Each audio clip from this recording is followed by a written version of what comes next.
Studio Ambassador.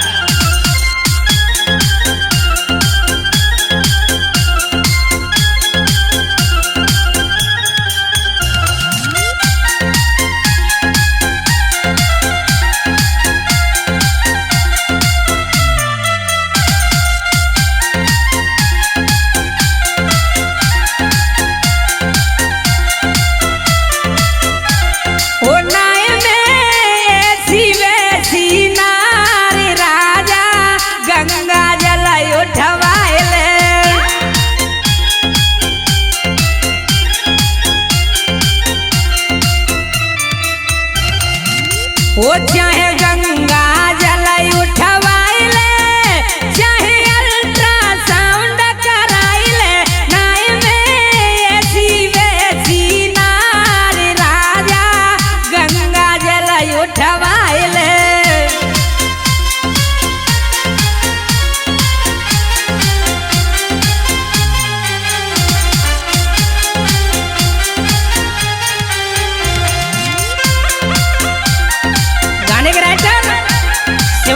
ठेकेदार पिपरीपुरा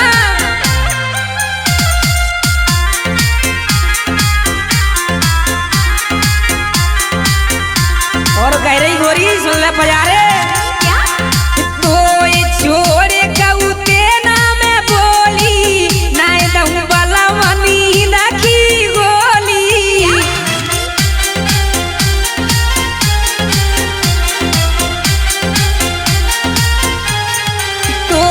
छोरे कऊते ना मैं बोली नाय दहूं वाला मनी नखी गोली। अच्छा चिंता मत कर नहीं लगी गोली नहीं दूंगी। हो नाय मैं निकलूं घर से बाहर राजा गंगा जल उठवाइले नाय में ऐसी वैसी नार राजा गंगा जल उठवाइले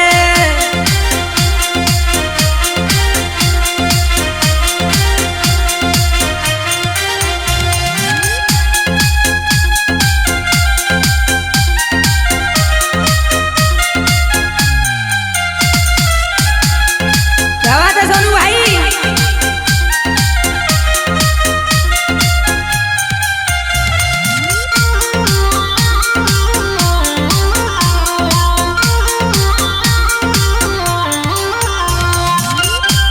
और गोरी कह रही थी वो हरिया श्यामपुर वाले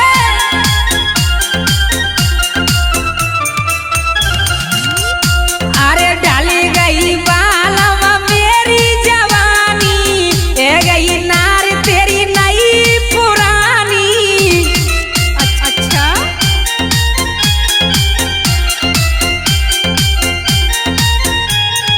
डाली गई बालम मेरी जवानी ए गई गोरी तेरी नई पुरानी।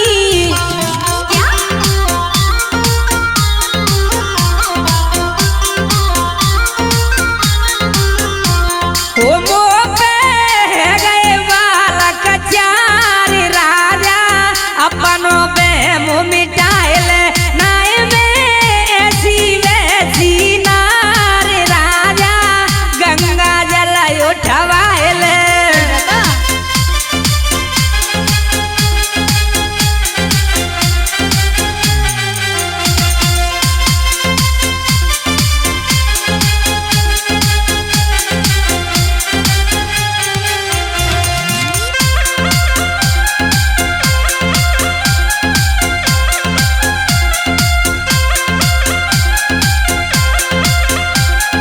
बहुत अच्छे बोलू भैया जौरी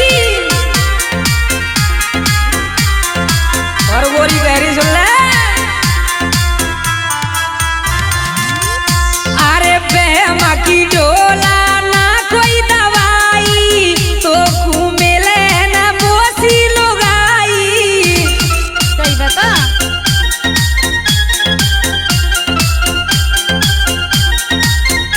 अरे बेमा की डोला कोई दवाई तो घूमेले न बोसी लुगाई।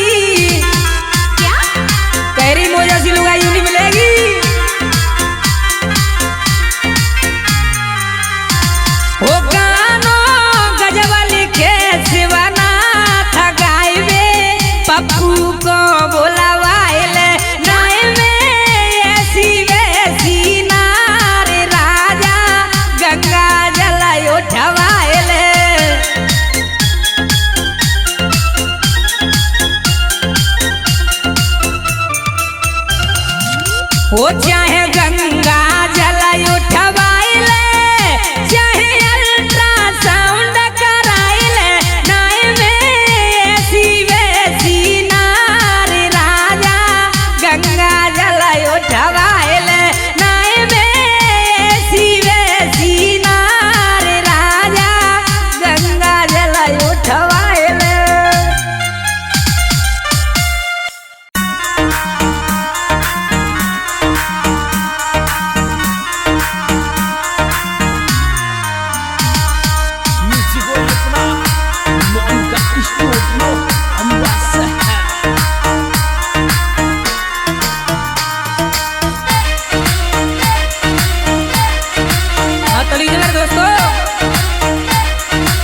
एक गोरी कह रही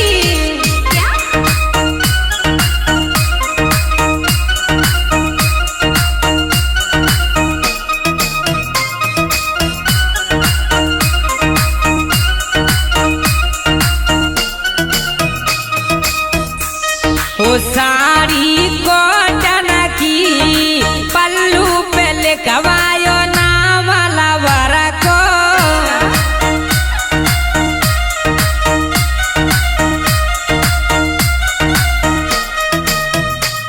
के मोहब्बत बचपन की ओ डरो नाने मोकू छोरा घर को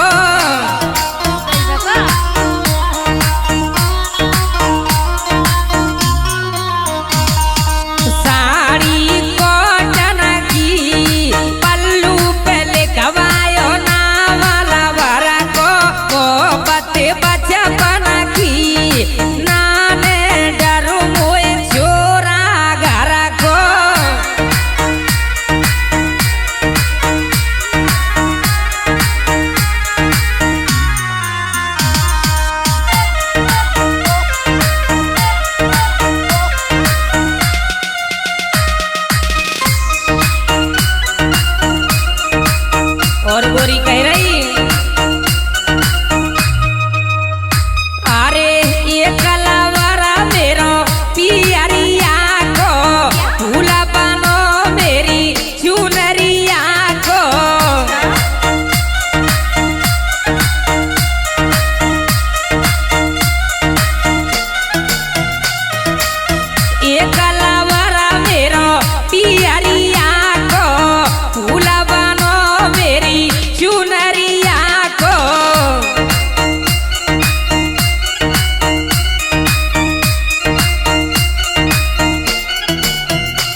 और गोरी कह रही अरे मैं चंदा सी चटक चमेली राजा बिना ना रहूं अकेली।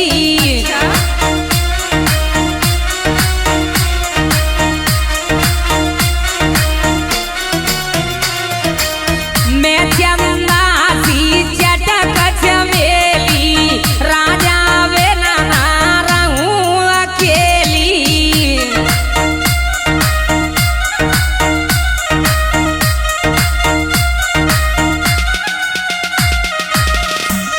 के धर्मेंद्र लिख जागो वो छोरा पप्पू यार मेरे घर को साड़ी को टनकी पल्लू पे लिखवायो नावल वर को।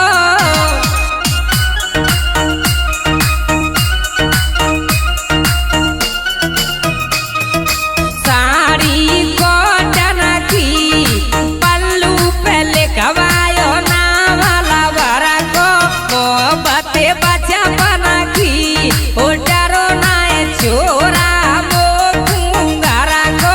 साड़ी को टनकी पल्लू पे लिखवायो नावल वर को।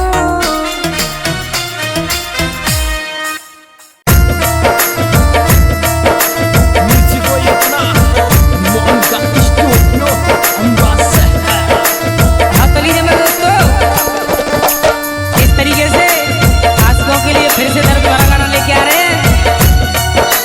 गाने के राइटर शिवनाथ ठेकेदार पीपरीपुरा।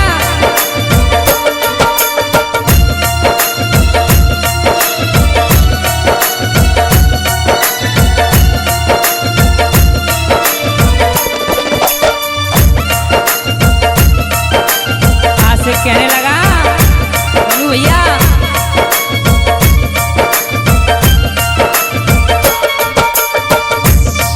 क्यों छोड़ चली गई मर जानी तुझे रख पे को पिलाए जाती। पीठ के पीछे वार करो सीने पे छुरी चलाए जाती। अच्छा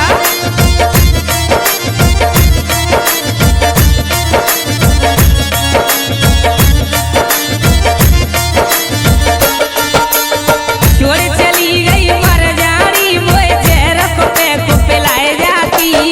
पीठ के पीछे वार करो सीने पे छुरी चलाए जाती।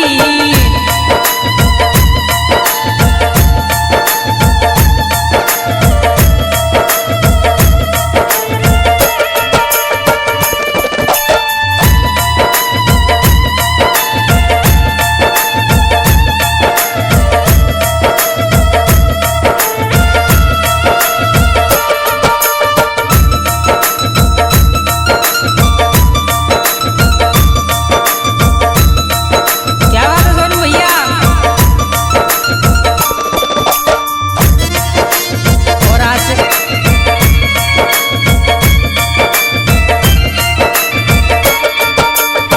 पूरी रात मैंने फोन करो मुझे एक बार बतलाए जाती। पीठ के पीछे वार करो सीने पे छुरी चलाए जाती।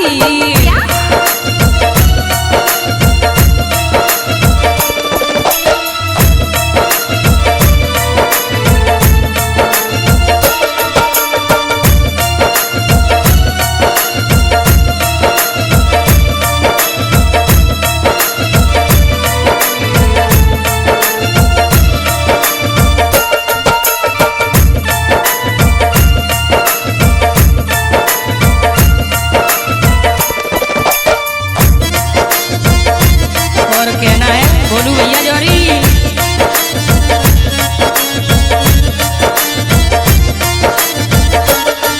हाँ प्यार प्यार के चक्कर में जीवन अपना बर्बाद किया। तेरा नेचर देख के मैंने तुझ पर ही विश्वास किया।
छूट गया संसार जो मेरा ऐसे यार बनाए।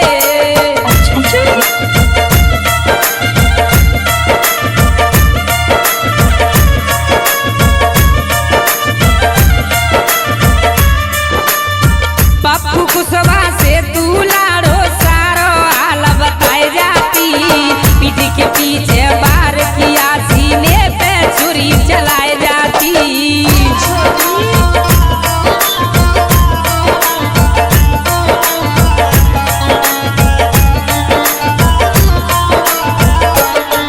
हाँ छोड़ चली गई मर जानी तू जहरक पे कपिलाए जाती, पीठ के पीछे बार किया सीने पे छुरी चलाए जाती, पीठ के पीछे बार किया सीने पे छुरी चलाए जाती।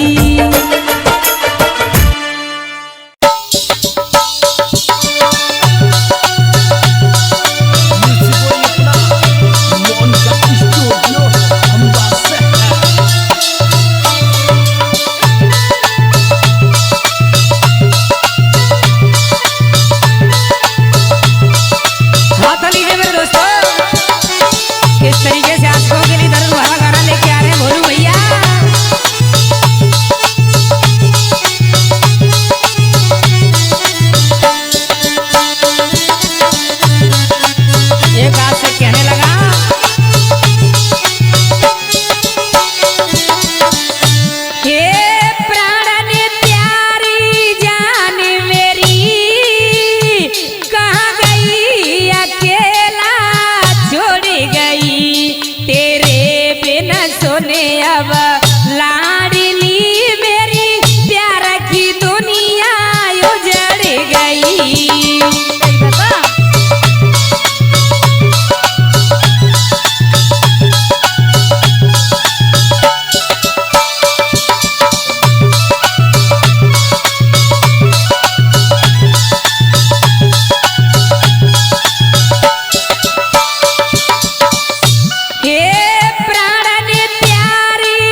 में डला बाए गई और बयान पलट गई थाने में।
हे प्राण प्यारी जान मेरी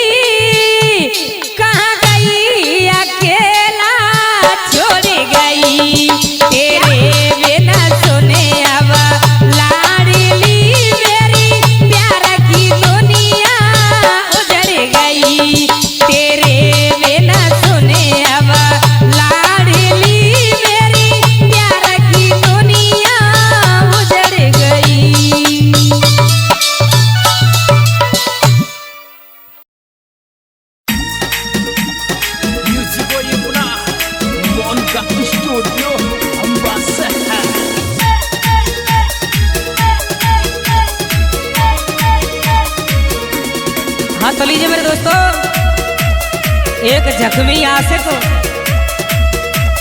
और अपनी प्रेमिका के बारे में क्या कहने लगा सोनू भाई।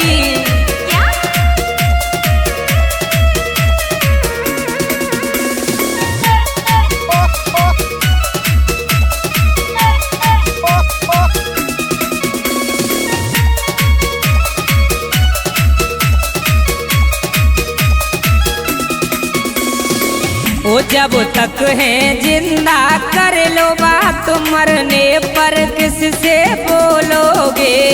अच्छा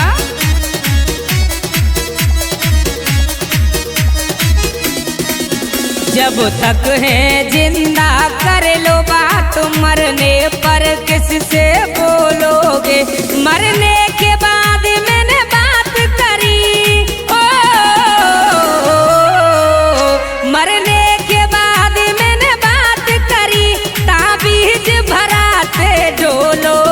जब तक है जिंदा कर लो बात, मरने पर किससे बोलोगी।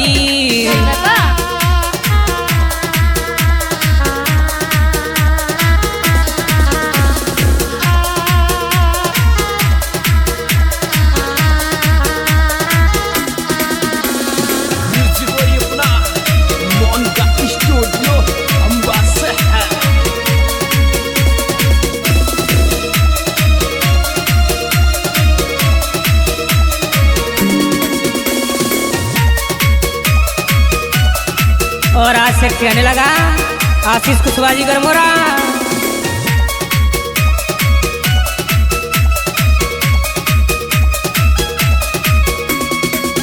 तू पीना मुझको सिखा गई और बोतल हाथ में थमा गई। तूने तोड़ा विश्वास मेरा और खून के आंसू रुला गई।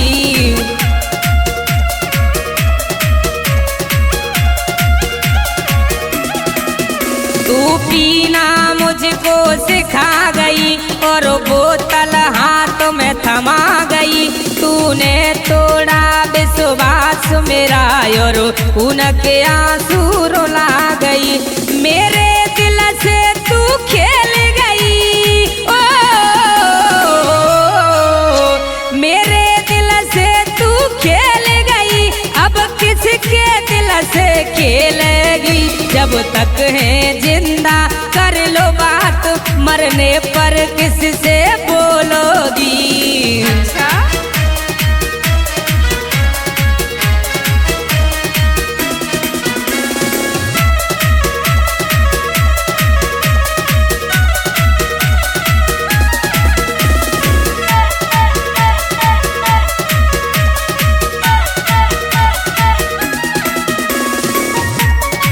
और आज से कहने लगा महेंद्र भैया रामपुर वाले।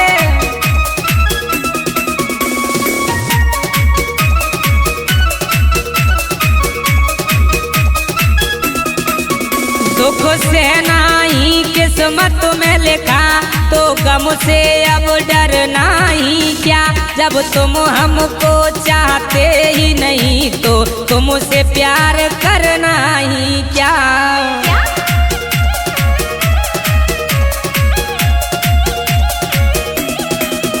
दुख से नहीं किस्मत में लिखा, तो गम से अब डरना ही क्या। जब तुम हमको चाहते ही नहीं, तो तुमसे प्यार करना ही क्या।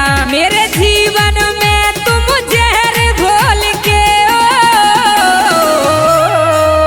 मेरे जीवन में अब जहर घोल, अब किसके में तुम घोलोगे। जब तक है जिंदा कर लो बात, मरने पर किससे बोलोगी। बहुत अच्छे राइटर गौरव छेला करे मोरा। गाने के राइटर भोलू कुशवाहा जी जोरी।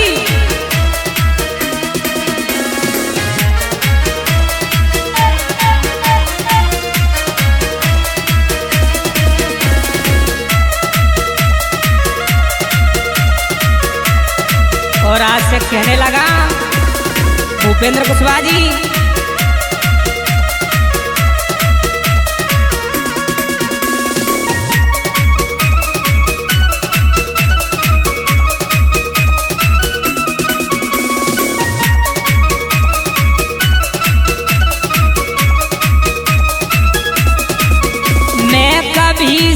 साथ ना छोड़ूंगी, तूने मुझको ये वचन दिया, मैंने तो वादा पूरा किया, पर तूने ही मुझे छोड़ दिया।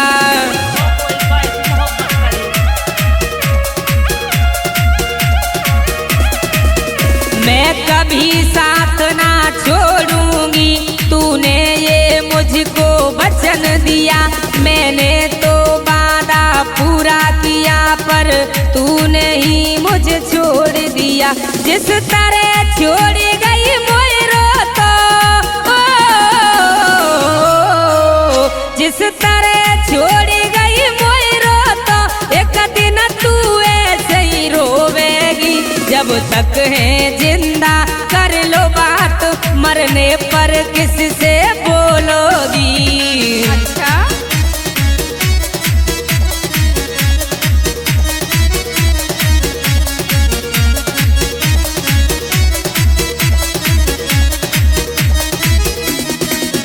जब तक है जिंदा कर लो बात, मरने पर किससे बोलोगे। जब तक है जिंदा कर लो बात, मरने पर किससे बोलोगे।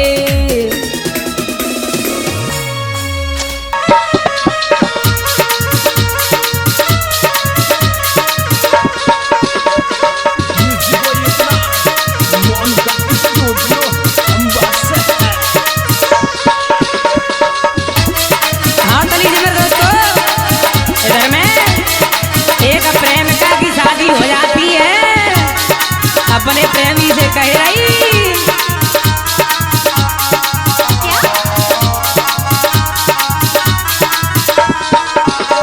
हो तेरी आए रही है सासुर में चोराया दे, छूट गई यारी बचपन की।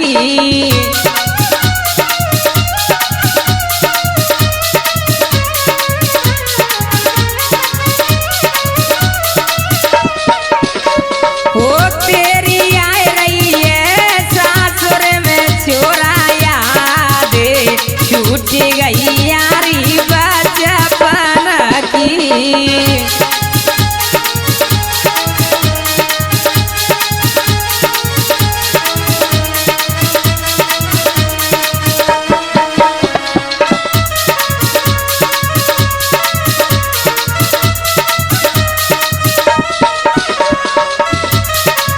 क्या बात है सोनू भाई।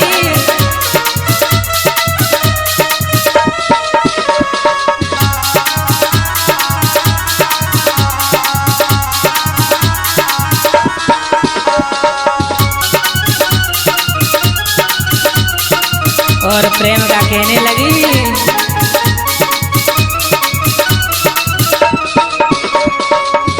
ये जान मेरी भाई सगाई, फूटी फूटी तो पुरोई रे। अच्छा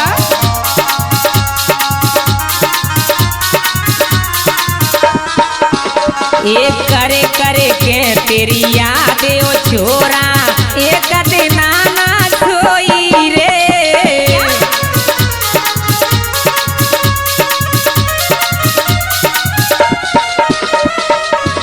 ये याद ना मेरी भई सगाई, फूटी फूटी तो पुरोई रे।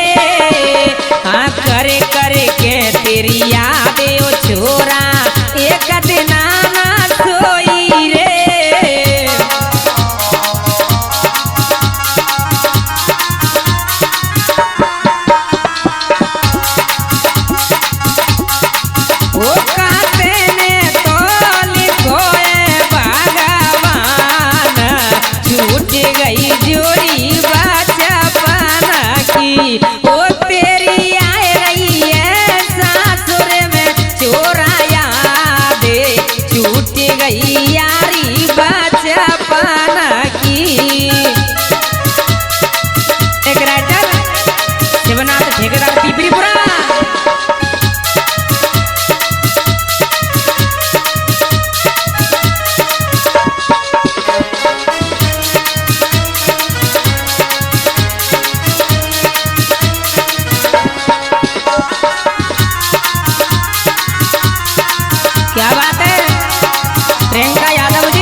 पहलो प्यार तू मेरो तो भूल न पाऊंगी।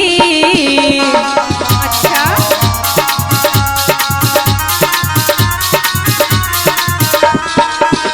ये तेरे नाम की एक निशानी गोद में लेके जाऊंगी।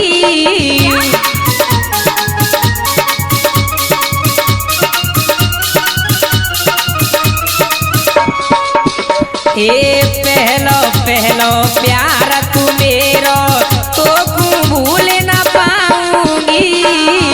हाँ तेरे नाम की एक निशानी गोद में लेके जाऊंगी।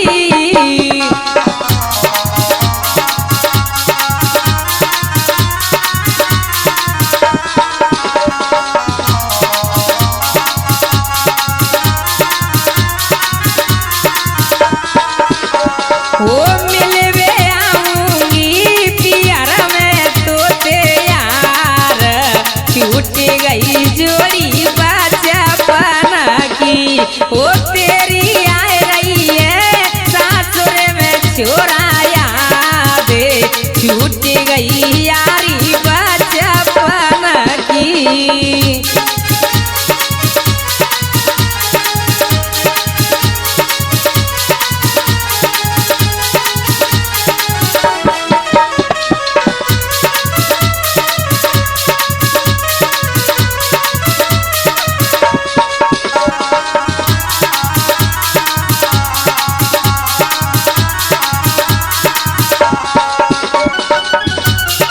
और प्रेम का कहने लगी महेंद्र भैया।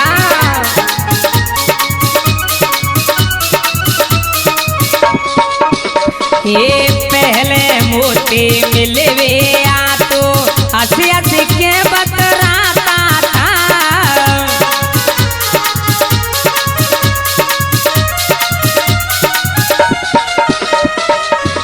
ये रोज बुलाता घर पे मोविन खाना तक नहीं खाता था। अच्छा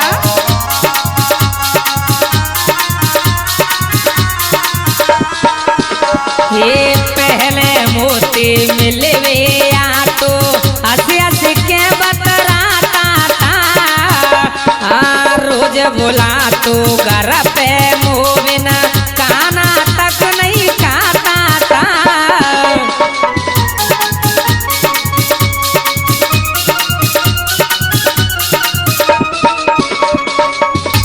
वो से बना तक सवा को बनाऊं कैसे वीर छूट गई जोड़ी बचपन की। वो तेरी आए रही है सासुर में चोराया दे छूट गई यारी बचपन की।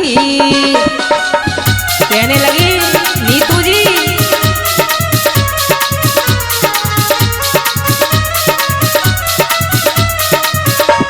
वो तेरी आए रही है सासुर में चोराया दे छूट गई यारी बचपन की।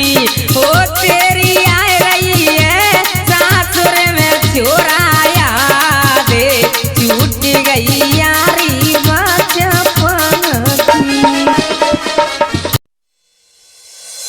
हाँ तो लीजिए मेरे दोस्तों और देखिए सिंगर पप्पू कुशवाहा की आवाज में किस तरीके से आशिकों के लिए दर्द भरा गाना लेके आ रहे हैं। Music by Sridev Recording Studio, Kota। जैसे रोई राधा रानी जैसे रोई राधा रानी श्याम के लिए दिल उतना ही मेरा रोया मेरी जान के लिए। दिल उतना ही मेरा रोया मेरी जान के लिए। मेरी जान के लिए ओ जैसे रोई राधा रानी जैसे रोई राधा रानी श्याम के लिए। दिल उतना ही मेरा रोया मेरी जान के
नहीं मेरा रोया मेरी